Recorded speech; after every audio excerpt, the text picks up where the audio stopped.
invertimos esos domingos para comisionar o para orar por personas que iban a salir al servir a las naciones y compartir el evangelio de nuestro Señor Jesucristo.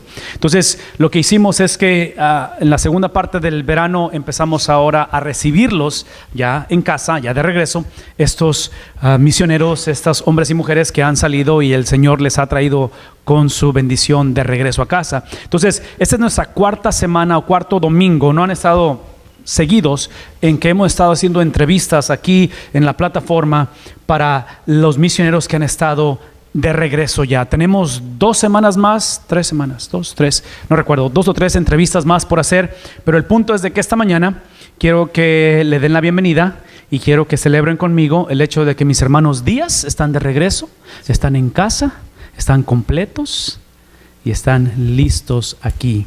Así es que, hermano Joel, hermana Olga, por favor, introduzcan sus personas, preséntense por favor y platíquenos acerca de este verano. Primero con nada quiero darle gracias a Dios por todas las oraciones y todo el apoyo que nos dieron ustedes. Era una bendición para saber que Dios estaba con nosotros en todos los momentos, en todos los lugares donde fuimos.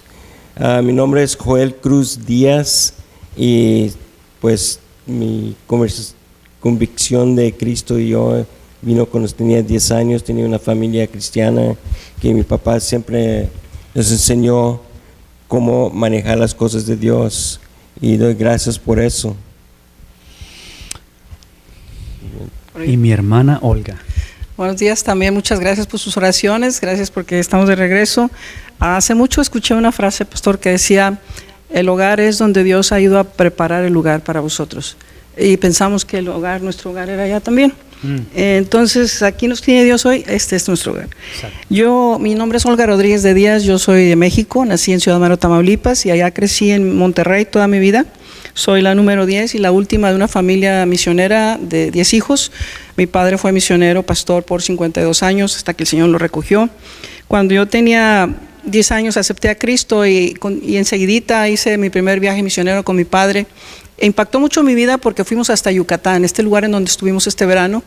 En aquel entonces nos llevó 2 días y 2 noches viajando por toda la costa del Golfo, visitando misiones, iglesias, pero el propósito era llegar hasta Yucatán para establecer la primera iglesia bautista de la península, hace ya muchísimos años.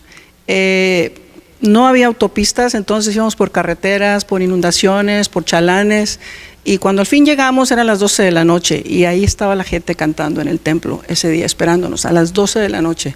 Entonces eso impactó mucho mi vida y aparte pues el testimonio, ¿verdad?, de las personas que me rodeaban. Y de regreso llegamos a Campeche, que es el estado que continúa con Yucatán. Y mi padre llevaba la camioneta llena de jóvenes. Yo decía, ¿por qué no juntamos todos la familia o de la iglesia dinero y lo mandamos en avión? Ahora se hacen 2 horas en avión. Pero él tenía su visión. Regresando a Campeche, pasando por Campeche, regresando a Monterrey, nos paramos en un parque y sacó mi papá una sandía de la hielera y dijo, vamos a refrescarnos un poco. Y estando ahí dijo, yo le pido mucho a Dios que algún día un hombre se levante para empezar una obra aquí en Campeche. Y uno de los jóvenes, Miguel Pruneda, que ya está con el Señor, dijo, hermano, présteme las llaves de la camioneta. ¿Qué vas a hacer, mijo? Voy a sacar mis maletas. Dijo, yo me voy a quedar en esta ciudad. Y él empezó esa obra en Campeche, que ahora tiene una iglesia bautista berea de más de 200 miembros, misiones, una escuela bíblica. Y ahora entiendo por qué mi papá hacía sus viajes misioneros, para estimular, para motivar, ¿verdad? Que Dios tocara los corazones de las personas. Y yo estoy muy agradecida con eso y pues solamente es respecto a mi vida. Y ahora, hermana, viendo las fotos que están ahí, obviamente vemos el señalamiento de Valladolid, que es ahora, después de estos años, es donde han regresado. Salieron de aquí el Julio 8 y regresaron el 1 de agosto. Sí. Entonces, este mes de julio, básicamente, ellos regresan a servir y regresan a continuar el trabajo que inició cuando mi hermana, ¿qué edad tenía usted en aquellos años? Tenía 10 años, más o menos. Entonces, el hermano conoce de Cristo a la edad de 10 años. Mi hermana anda haciendo misiones a la edad de 10 años. Entonces, esta trayectoria de regresar a Valladolid, por favor, mantengan esto en mente porque es parte de lo que queremos hilar en la conversación, no es accidental, no es chiripada, no es nada más algo que vieron en un folleto y dijeron, vamos allá, o porque tienen el tiempo para ir. Es porque ha sido un peregrinar de básicamente toda la vida y ahora simplemente continúan ese legado. Hermana, platíquenos un poquito acerca, hermano, platíquenos un poquito de lo que hicieron, porque hicieron una parada antes de ir a Valladolid y esa fue en Monterrey. ¿Qué sucede en Monterrey? Perdón. ¿Qué sucede en Monterrey? ¿Qué está Bueno, pasando ahí en la foto? Mira, la cosa es el plan que nuestro avión iba a salir de Reynosa, pero antes de salir de Reynosa tuvimos que ir a Monterrey y todo el equipaje que ve ahí era la ropa y las cosas que íbamos a llevar a Monterrey para que los pastores y los misioneros pudieran seleccionar algo que necesitaban. Pueden ver que hay mucha ropa. Los fotos de abajo son los misioneros, sus esposas, porque había ropa para toda la familia. Y una bendición, pero no pudimos hacer parte de eso. Llevamos la ropa, la dejamos con todo el equipaje que vieron, se quedó en Monterrey. Regresamos a Pharr, Texas, regresamos para recoger nuestros equipajes, cruzamos la frontera de Reynosa y fuimos a Cancún. Pero Eso no lo fuimos de hicimos vacaciones. Cancún está a 2 Sí, horas de aclarando, porque Valladolid. escuchan Cancún y entonces, se lo imaginan con una playera con flores y en shorts y en sandalias. No, No. ¿ok? Vamos a hablar un poquito acerca de lo que pasa en este lugar o en Valladolid. Valladolid está a 2 horas de Cancún. Nos recogieron de ahí del aeropuerto de Cancún y nos llevaron. Y Valladolid es un pueblo colonial y generalmente la gente habla en maya. Sin embargo, ahí arriba a la izquierda en medio está el doctor Roberto Rodríguez, que su corazón, desde estudiante de medicina, él ha servido al Señor ya más de 50 años. Y su sueño era establecer una clínica entre nuestra gente maya, que también son mexicanos. Y el Señor le concedió, no a él solamente, sino a todos los cristianos involucrados. En la foto de abajo a la derecha es una toma de la clínica San Lucas, Centro Médico San Lucas. Arriba a la derecha está la sala de espera donde se reúnen toda la gente todos los días del año para esperar atención. Hay doctores de planta, pero hay campañas médicas por semana, especialidades por semana. Entonces, 10 minutos antes de que empiece la consulta siempre hay un devocional. Entonces, tanto médicos como staff y los pacientes tienen el privilegio de escuchar la palabra. A la izquierda abajo está el misionero Ricardo Martínez de Chiapas, que junto con Miriam y su papá viajaron por 15 horas para poder ver a los cirujanos plásticos y ver una expectativa, porque Miriam perdió sus 3 dedos de la mano derecha moliendo maíz en un molino eléctrico y tuvieron que amputárselos. Entonces te esperaban alguna sugerencia, ¿verdad? Y viajaron 15 horas en cada sentido para poder ver a los Y cuando hablamos de cirujanos, una vez más, esta clínica se convierte en la sede donde está el doctor con staff, con doctores y enfermeros de planta, pero reciben grupos médicos misioneros de Estados Unidos y entre ellos algunos cirujanos que potencialmente iban a trabajar o a ver qué posibilidades había para esta niña y de reconstruir sus dedos. Y es el trabajo en el cual mis hermanos Díaz obviamente vienen a encontrarse. Parte de ello, hermana, tiene que ver con lo que estaban describiendo, eso es parte de la clínica, ¿verdad? Sí. Exactamente. En esta foto de arriba a la izquierda es durante el devocional, ya la semana de la campaña médica. Esta campaña fue de cirugía plástica. En la parte de la derecha hay un cirujano que vino de la ciudad de Boston y en medio está la doctora que está de planta junto con otros y a la derecha su servidora. Me invitaron a entrar a cirugía y a traducirle especialmente a este doctor con los pacientes. En la parte de abajo está el área de recuperación, la sala de recuperación, y abajo a la derecha está nuevamente un devocional antes de empezar los trabajos del día. Entonces, básicamente, esta clínica, este hospital, es simplemente un lugar donde se ejerce la medicina, pero su formación desde un principio fue compartir el evangelio, servir a la comunidad, conectar con grupos del norte que son cristianos y vienen a compartir el evangelio. Ok, eso es parte de la aventura. Hermano, Sí. ¿qué está pasando aquí? En los 4 fotos que ven ahí, eran las horas de clases de inglés. Los doctores y toda la gente que trabajaba ahí estaban invitando para aprender inglés, pero porque su comunicación con los doctores americanos había un problema ahí que la comunicación no estaba tan fuerte. fuimos invitados para enseñarles inglés técnica Introducción. y introducción y respondieron, eran como 23 personajes. ¿Y estas clases se llevan a cabo en el, a qué hora? Porque yo sé que durante el día están atendiendo pacientes, ¿verdad? La clase era, Olga y yo nos levantábamos a las 5, íbamos al hospital, y para las meras 7 entraban los alumnos, 7 a 8, y luego a trabajar los médicos, y luego otra vez regresamos a las 4 a 6. 4 a 6. Entonces, esos eran los 6 y periodos media. de enseñar ESL o Sí. enseñar inglés Inglés. a ellos. Entre el grupo de asistentes había 2 pastores. Inmediatamente nos invitaron a sus misiones para que lleváramos el mismo método a los jóvenes de sus iglesias. Nos juntaron algunos 15 jóvenes y pudimos por 2 semanas, ahí están los grupos, explicarles. Ahí abajo le decía al pastor, es a la hora que llegábamos a la clínica, así estaba el amanecer, y una de las cosas que me registraron mi huella para poder entrar como parte del equipo, ¿verdad? Para entrar a la clínica, y este es el personal, los hombres y las mujeres. Y Esto que vemos aquí, hermana, tiene que ver con el seguimiento de los pastores que conocieron. Y platíquenos un poquito de esto, porque esto está interesante en lo que pudieron hacer en estas iglesias. fuimos a 2 iglesias, una de ellas estaba a 60 millas de la ciudad, entonces nos llevaba el pastor y pasábamos gran parte del día allá con él. Terminando la clase a las 8 de la mañana nos íbamos y dábamos 2 horas de clase después de llegar allá, ¿verdad? El pastor que está arriba, su hijo, uno de sus hijos es especialista en lingüística maya y español.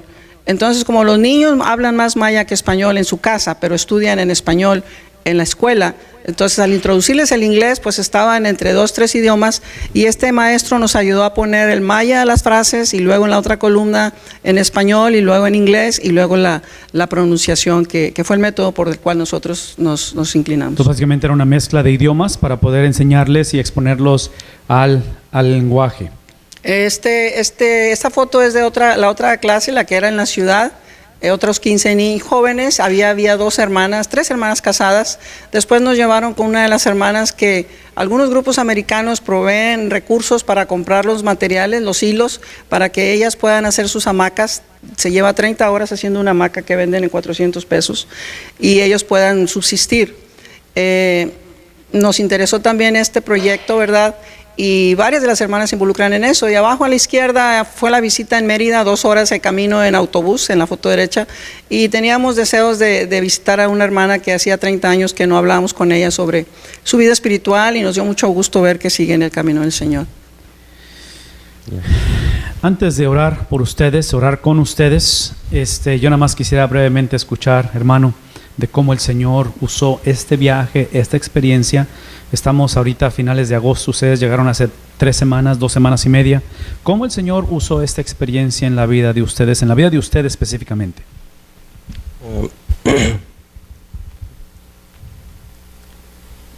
Como cristiano yo veo que Dios nos habla a través de su palabra.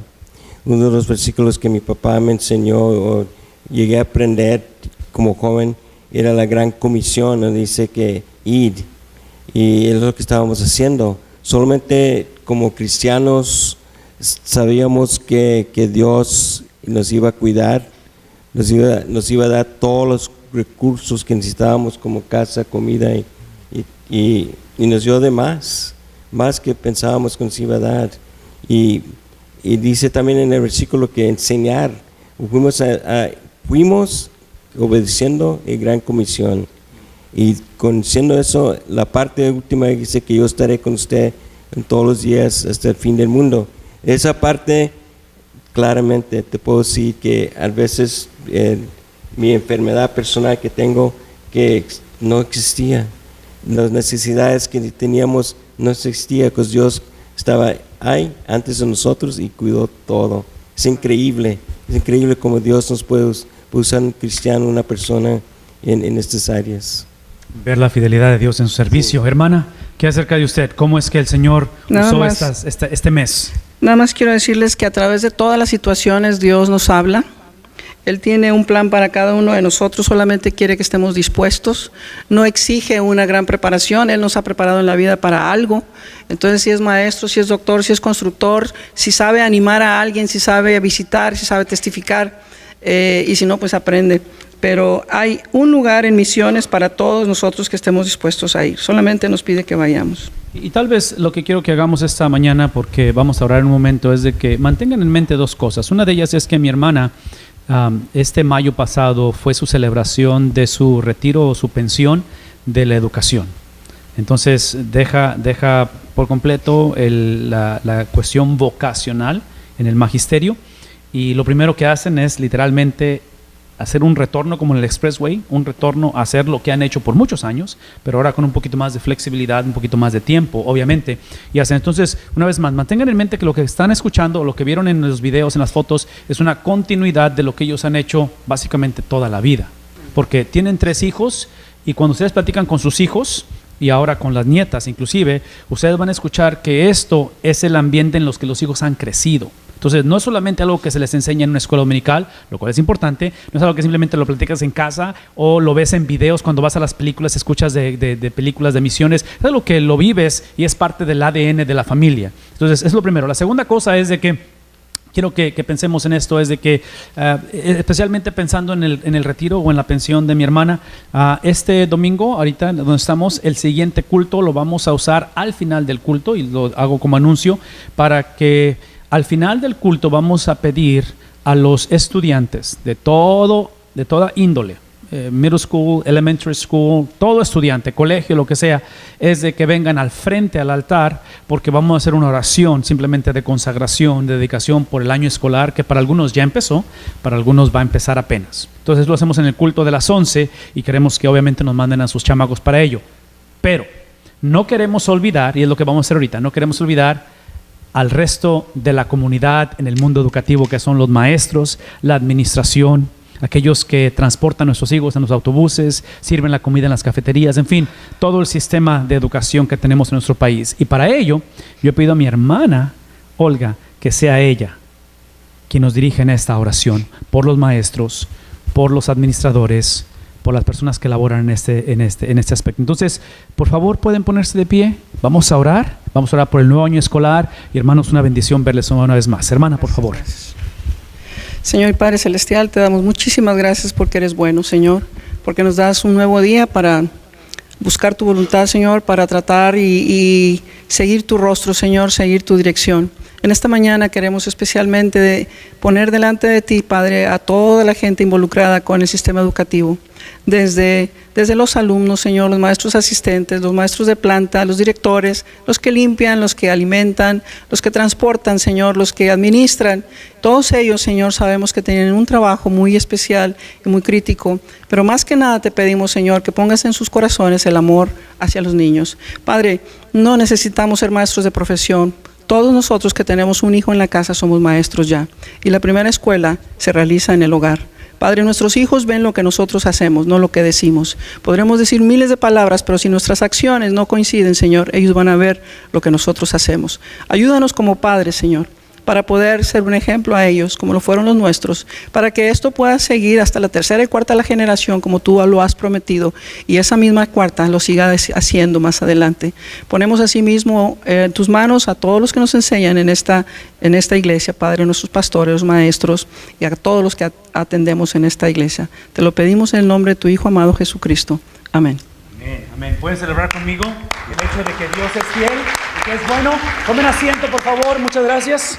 Un placer verles, hermanos. Un placer. Gracias, gracias. Y como ustedes podrán imaginarse, mis hermanos Díaz se están aventando 3 cultos en este día. Así es que oren por ellos, por favor, porque tienen todavía uno más que compartir. Cuando ustedes entraron, espero que les hayan entregado un volante como este, y quiero pedirles que lo saquen porque hay anuncios que vamos a usar al final del culto, y especialmente conforme hablamos de la palabra de Dios. Si tienen una Biblia, quiero que vayan al libro de Isaías conmigo. Isaías, el capítulo número 6. Cuando pienso en el libro de Isaías, pienso en algo que sucede este día, hoy, este día, después de que 17, no sé, 22 días, no sé cuántos están viendo las Olimpiadas o las han visto. Algunos tienen cara de que son las Olimpiadas. Pero han estado, cada 4 años sucede esto. Y este día es el último día de las Olimpiadas. Hoy se acaba el evento. Y una de las cosas que sucede en este día, porque en lo personal me atrae mucho los deportes, es que hoy juega o compite por la medalla de oro el equipo de Estados Unidos de básquetbol de los hombres. Ya las mujeres ganaron ayer, creo, pero los hombres compiten ahora. Entonces, en la competencia que se llevará a cabo hoy, alrededor de las 2 de la tarde o algo por ahí, es que mi trayectoria en el mundo de los deportes inicia cuando llego a Estados Unidos. Hace 25, 26 años que llegué a Estados Unidos, el trasfondo, la transición cultural de llegar a otro país, no conocer el idioma, empezar a adentrarme en la cultura, es cuando se formó o cuando mandaron por primera vez a las Olimpiadas en España, en el 91, 92 por allá, al famoso Dream Team. Si ustedes recuerdan eso, o por lo menos los que estaban vivos, algunos de ustedes tienen cara de que todavía no nacían, pero el punto es de que esa es mi trayectoria de ver a estos jugadores profesionales en aquellos años literalmente aniquilar a la competencia. Los equipos de otros países, de otras naciones, los mataban, ganaban los juegos por 40, 50 puntos. Este año, que ha sido algo progresivo, ha cambiado la competencia por diferentes razones. Una de ellas es que estos jugadores que son profesionales aquí en Estados Unidos, las reglas del juego cambian cuando van a jugar en aspecto internacional. Entonces eso cambia la dinámica. La otra cosa es que ahora, cosa que antes no se veía, cuando compiten contra los países del mundo, se encuentran típicamente, si el equipo está hecho por 12, por decir de Australia o de España o de Argentina, si son 12 los que forman el equipo, ahora Estados Unidos compite contra esos equipos, pero 5 o 6 jugadores de los 12 de Argentina o de España son jugadores de la NBA. Juegan aquí en Estados Unidos. ¿Qué implica ello? Que ahora la competencia se ha elevado. Entonces, si ustedes ven o hacen un Google, no ahorita, después, de los marcadores de los 8 equipos, de los 8 juegos que han llevado a través de las Olimpiadas, el margen de que han ganado ha sido de 3 puntos, 2 puntos, e inclusive hubo un juego donde llegaron al medio tiempo e iban abajo Estados Unidos, cosa que nunca se ha visto en ello, porque Estados Unidos ha sido una fuerza imparable en cuestión del básquetbol internacionalmente. La final se juega entre unas cuantas horas, como les digo, juegan contra un equipo de Europa, los serbios, y honestamente, no me va a sorprender si por alguna razón perdiera Estados Unidos. Ya han perdido anteriormente, pero llegaron a perder la medalla de oro. ¿A dónde voy es esto? Y aquí es donde quiero que me pongan atención. Estados Unidos, en cuestión del básquetbol internacional, ha perdido lo que en inglés se le llama home court advantage. ¿Saben de qué estoy hablando? La cuestión de tener de ser el anfitrión, de ser el que domina. Cuando hay una competencia, siempre tenemos visitante y el de casa. Y típicamente el de casa tiene la ventaja porque está en casa. Entonces, internacionalmente, a través de las Olimpiadas, Estados Unidos siempre ha sido una fuerza dominante en ese aspecto, y ya eso ha desaparecido, de tal manera que, como expliqué hace un momento, la competencia se ha nivelado. A nivel del cristianismo y a nivel de nuestro caminar con Cristo, como nación, como familias, la iglesia y el evangelio, hasta cierta manera, ha perdido home court advantage. ¿Estarían de acuerdo conmigo en eso? Somos una generación en la cual no predomina los valores que la Biblia enseña. Cuando pensamos en la educación, por ejemplo, este domingo que estamos orando por nuestros hijos, estamos conscientes que nuestros hijos están caminando, están adentrándose a aulas de clases, a sistemas en la educación donde solamente el Señor sabe cómo esto va a terminar. Y no quiero ser negativo en contra de nuestra cultura, pero simplemente lo que ha sucedido en general, cuando tratan la manera en que nuestros jóvenes toman o deciden por sus novias o esposos, home court advantage, ¿sí?, en cuestión de la Biblia, se ha perdido. La manera en que lidiamos con las finanzas, ¿cómo lo hacemos como cristianos? En una cultura en la cual no hay home court advantage. Cuando tratan la cuestión de la política, dentro de 2 meses, 3 meses tenemos un nuevo presidente. ¿Hemos perdido home court advantage en ese aspecto o no?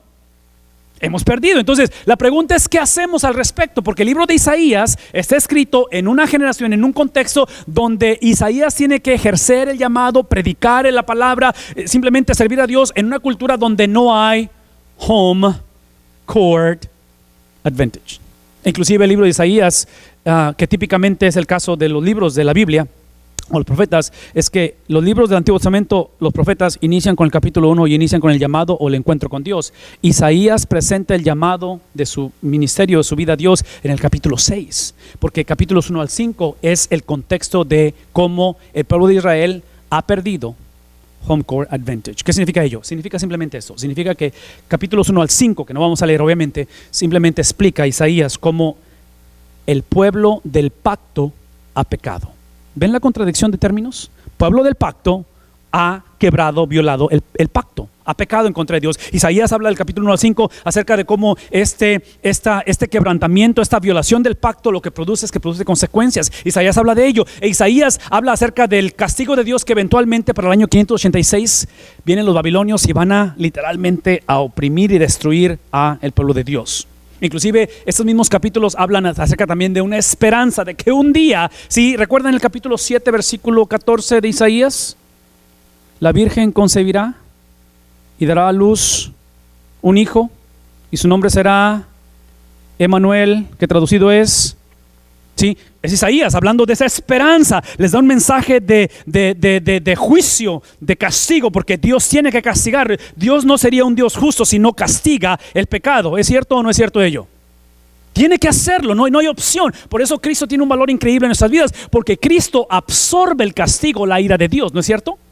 Entonces, da también Isaías la cuestión de la esperanza. En ese contexto es que encontramos esta navegar en cuestión de perder home court advantage. Tenemos que entender esto, que si vamos a ser una generación que vamos a navegar esta generación, este tiempo en el cual no tenemos la ventaja de estar en casa, somos extranjeros, tenemos que entender que al pecado se le tiene que llamar traición cósmica. Pecado no es nada más simplemente de que pues ya no me gustan las mujeres, ahora me gustan los hombres. Si pecado no es de que se me resbaló el asunto, se me salió. No, pecado es literalmente traición, dígalo conmigo, traición cósmica. Cósmica. Sí comprendemos la cuestión de la palabra cosmos, la magnitud de la creación. No es simplemente que es que es mi temperamento, no es simplemente de que es que si supieras quién es mi papá o lo que me hicieron, por eso es que actúo así. No, pecado es violar el creador del cosmos. Lo cual implica que en esta generación tenemos que aplicar a la misma vez el contexto de ello o la contraparte, que el evangelio es ¿qué? Evangelio no es simplemente, en inglés se le llama behavior modification. Evangelio no es simplemente de que ya no voy al infierno, ahora voy al cielo. Eso está implicado, pero el evangelio es que a través de Cristo la creación es restaurada. El mundo es restaurado. Y en ese contexto Isaías dice lo siguiente: en el año de la muerte del rey Usías, en el año en que muere el rey Usías. No tengo tiempo para entrar en la historia de esto que es fascinante, pero déjenme decir esto.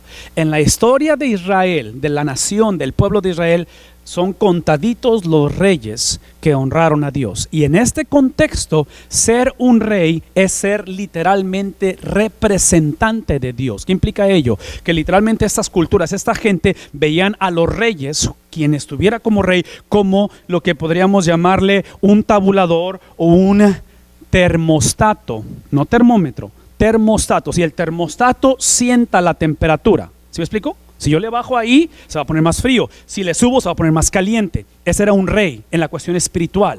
Por eso es que Cristo, parte de su llegada es que Él es declarado como rey, como profeta y como sacerdote. Esas tres oficios, esas tres personas o responsabilidades son llevadas a su culminación en la persona de Cristo. Pero tanto como profetas, tanto como sacerdotes, tanto como reyes, eran no termómetros. No era para simplemente leer la temperatura, era para establecer la temperatura. Entonces vean lo que está pasando. Isaías está en un tiempo en el cual el home court advantage sale de entre el pueblo, porque de entre los poquitos reyes que sentaron una temperatura que agradaba a Dios, ¿qué es lo que pasó con Usías? ¿Qué le pasa? ¿Qué le pasa? Muere. Entonces ahí está como que, le voy a entrar a esta cuestión de la predicación, del servicio, en una cultura donde, otra vez, lean la historia, estos reyes en su gran mayoría fueron reyes sin el temor de Dios. Malo el cuadro. De tal manera que, dice Isaías, vi al Señor. ¿Cómo lo vi? ¿Cómo lo vi? Lo vi excelso. ¿Lo vi qué? Sublime. Lo vi de tal manera que él estaba, escuchen el lenguaje de un rey. Estaba sentado ¿en dónde? en su trono, de tal manera que las orlas o el manto o la túnica de su manto llenaba completamente el templo. Escuchen lo que estoy diciendo, por favor. No se enfoquen en que Isaías vio a Dios. Ese no es el punto de la historia. El punto es que Isaías tuvo permiso de ver a Dios. ¿Sí ven la diferencia? Porque hoy en día, especialmente los versículos que estoy por leer, muchas veces agarramos esos pasajes y queremos elaborar nuestra teología, nuestra doctrina del cielo, de la vida después de la muerte y todo eso, lo cual, otra vez, nada más escuchen por favor un momento. El punto aquí de la historia no es tanto la visión o lo que vio Isaías, es que tuvo permiso de ver a Dios. El punto es la relación. El punto es que Isaías, en la misericordia de Dios, le concede en medio de una generación donde no hay home court advantage.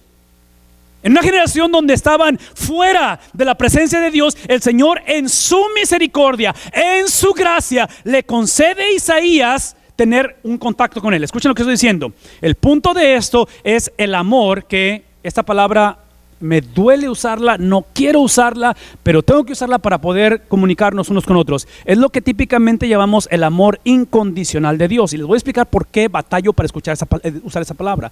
Porque la mayoría de nosotros, cuando decimos amor incondicional de Dios, que es cierto, sí, el versículo 1 es simplemente Dios en su misericordia permitirle a Isaías que le vea a Él, encontrarse con Él. E Isaías se da cuenta que Él es excelso, que Él es sublime, que está sentado en su trono y que literalmente su manto llena el templo completamente. O sea, está viendo la grandeza de Dios, y el punto no es esa descripción de Dios, lo cual es importante, pero es el punto de que en su misericordia Dios le permite a Isaías verle a Él.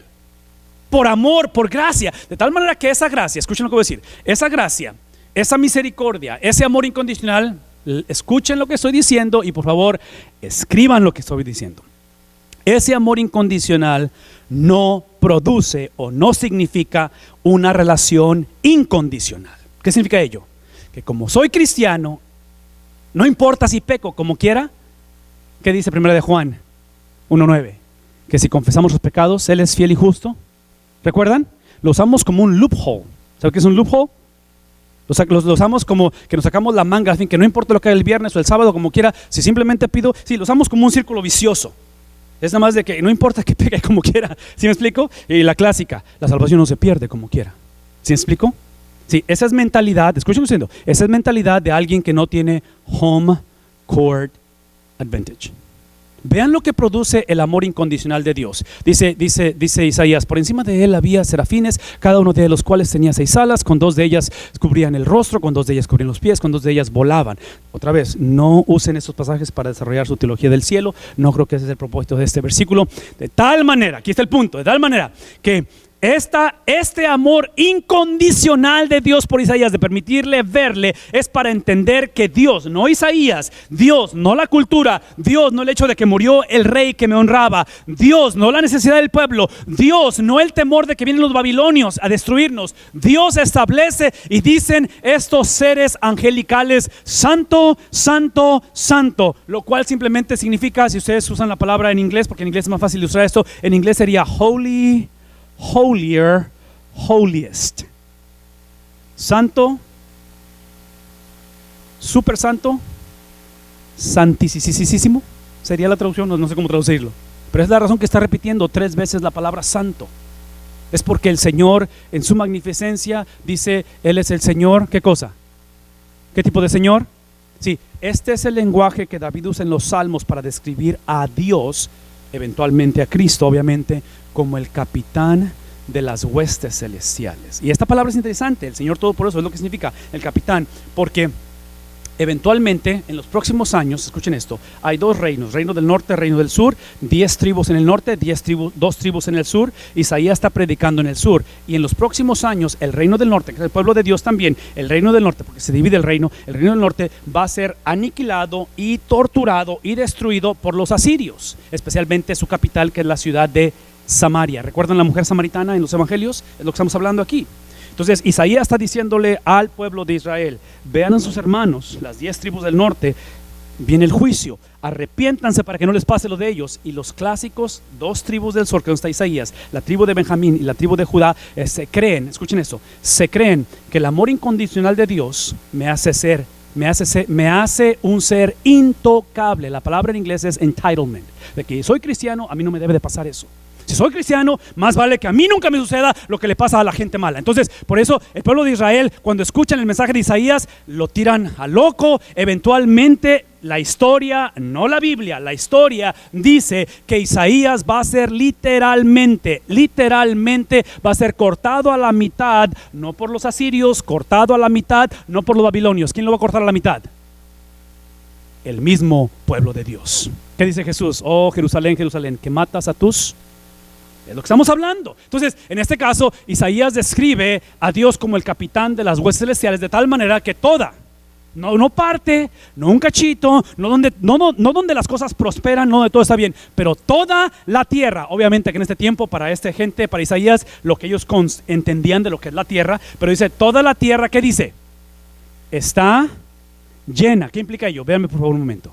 Parte de lo que dije hace un momento al principio de perder home court advantage, cuando dejó el judaísmo o la palabra de Dios estar en casa y ahora está en tierra forense, es el hecho de que el pueblo de Israel, en lugar de adorar a un solo Dios, se convirtieron en politeístas, múltiples dioses. Entonces Israel no necesariamente dejó a Dios completamente. Israel lo que hizo, que es lo que hacemos hoy en día, queremos a Dios y a alguien más. ¿Sí ven lo que está pasando?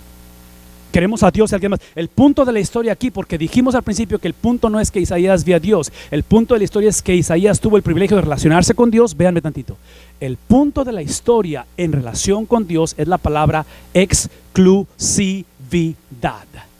Dios no puede ser burlado. Toda persona que empiece a prostituirse, que empiece a hacer cosas donde quiera a Dios y a alguien más, no va a funcionar. Es el punto de la historia. Entonces, cuando Isaías dice toda la tierra está llena de su gloria, está exaltando el monoteísmo, de que es un solo Dios capaz de llenar. ¿Qué tanto de la tierra? ¿Qué tanto de la tierra? Sí, en el mundo del fútbol americano, que ya empezó la temporada obviamente, hay una frase que usan constantemente los equipos de fútbol americano, y es la frase donde obviamente drama, política y todo ese rollo que siempre existe, porque es un business, es mucho dinero que está ahí. Pero los equipos a veces cometen el error de poner dos quarterbacks, el que tira la pelota, mariscal de campo se dice, dos quarterbacks, y muchas veces los dos son estrellas, son superestrellas. Algunas veces hacen eso. De tal manera que el punto de aquí es que muchas de las veces, especialmente cuando ven los versículos que sigue, es que dicen esto en el fútbol. Cuando hay dos quarterbacks, no hay quarterback. O sea, la mejor manera, los equipos que ganan campeonatos es cuando tienes al quarterback principal y tienes a alguien que es el secundario o el que viene por atrás y le ayuda. En otras palabras, el problema es que muchas veces en inglés se dice too many chiefs and no Indians. Todos quieren mandar todo. Entonces, cuando hablo acerca de este Dios que llena toda la tierra, escuchen esto. Habla de una relación con Dios que no es incondicional. La relación con Dios es condicional. ¿Cuáles son las condiciones? Las condiciones es que Él es santo, súper santo, santísimo. ¿Qué implica ello? Que si Él es santo, yo no soy santo. ¿Ah? A ver, una vez más. Si Dios es santo, ¿qué implica ello? Véanme tantito. Si yo no soy santo, el encuentro del versículo 1 no es simplemente para que Dios me quite ciertos hábitos o me ayude a encarar las consecuencias de mis errores pasados o me dé una mejor nación o un mejor futuro o una mejor pensión o cuida a mis hijos. El punto de la historia es que si yo no soy santo, yo cometí traición. ¿Qué cosa? Traición cósmica. Soy enemigo de Dios. El punto de la historia es que las buenas nuevas del evangelio siempre inician con malas nuevas. Si Él es santo, el propósito de la santidad no es simplemente agarrar o crear una mejor versión de mí. No necesito simplemente ser un mejor padre o una mejor esposa o encontrarme un futuro esposo que realmente me ayude a caminar con Dios. ¿Qué es el punto? Si Él es santo, yo no soy santo. Si Él es santo, eso implica que Él es el único, el capitán de las huestes. No hay dos quarterbacks en esta iglesia. No hay dos quarterbacks en mi matrimonio. No hay dos quarterbacks en mi caminar con Dios. ¿Cuántos quarterbacks? Hay un solo quarterback y su nombre es Cristo. Es el único que gobierna. ¿Cómo lo sé esto? Porque adoramos al Dios que llena completamente toda la tierra. De tal manera que que aquí está la manera en que vamos a terminar. Y quiero que oremos a leer este versículo. Isaías, al encontrarse con el amor incondicional de Dios, que establece una relación condicional con Dios, le escribe en el versículo 5: grité. Si lo hubiera puesto en Facebook, lo hubiera puesto con mayúsculas. No sé cómo puedes gritar en Facebook, pero grita. ¿Y qué grita? ¿Qué dice? Sí, escuchen lo que está diciendo. No está diciendo: ay de mi gente, ay de mi esposa que no entiende, ay de mis hijos que son rebeldes, ay que perdimos el rey que era Usías, que era el que buscaba a Dios. ¿Con quién empieza esta transformación? ¿Con quién empieza? No empieza con un cambio de circunstancias, empieza con el corazón de Isaías, con la vida, la esencia de este hombre, y dice: ay de mí. ¿Qué pasa conmigo? En inglés es la palabra ruin. La traducción de la NIV es la cuestión de ser perdido, pero es destruido. Esta palabra destruido, lo que significa, y es la manera en que yo lo vería, o en la manera en que yo lo traduciría, es la palabra, y déjenme llegar ahí, porque hace algunos días estuvimos en el museo del 9/11, donde cayeron las torres, y entramos a ese museo. Ustedes ven ahí, no se alcanza a ver, pero es un teléfono público, que es parte del museo ese. Encontramos en ese museo cosas como, por ejemplo, este camión de los bomberos, que fue parte de la demolición de ese día tan trágico que estamos por encontrarnos en unas cuantas semanas. Sí, y esta es la parte que impresiona, es encontrar las 3,000 y cacho de fotos de todas las personas que desaparecieron ese día. Escuchen bien, por favor. Cuando Isaías dice: ay de mí, que estoy perdido o destruido, esta es la imagen. Si ustedes van a este museo, a ese museo, ahí donde está, es donde estaban las torres. Las torres ya no están. La vida del ser humano tiene que ser completamente destruida para que Dios la levante. Dios nunca trabaja con semiproyectos. Dios nunca trabaja con ampliar el proyecto. Dios nunca está dispuesto a simplemente poner una mejor fundación en el proyecto, o darle una manita de gato al proyecto. Mi temor es que muchos de nosotros queremos acercarnos a Dios simplemente para que Dios mejore el proyecto, cualquiera que sea el proyecto. Isaías lo dice claramente: estoy perdido, destruido, soy un hombre. ¿Qué cosa? Soy un hombre que cuando habla, no habla esto, no habla lo que Dios quiere que hable. Soy un hombre de labios impuros, y vivo en un pueblo donde no hay home core advantage, donde este libro se ha convertido en algo doctrinal, pero no en algo transformacional en mi vida, algo que simplemente lo conozco como concepto, algo del cual no estoy en desacuerdo con él, simplemente que siempre hay opciones a lo que la Biblia enseña. Toda esta cuestión de que marido entre hombre y mujer está bien, pero hoy en día es un poquito diferente. Esto de no unirse en yugo desigual está bien, pero eso es para aquellos, no para nosotros. Hoy en día es diferente. ¿Sí me explico? Empezamos a hacer nuestra propia creación de doctrinas, de tal manera que dice él: vivo en medio de un pueblo de labios, ¿qué cosa? Blasfemos. Y ven esto: y no obstante, aún en medio de todo esto, he visto ¿a quién? Una vez más, al rey. Y ese rey es el capitán de las huestes celestiales.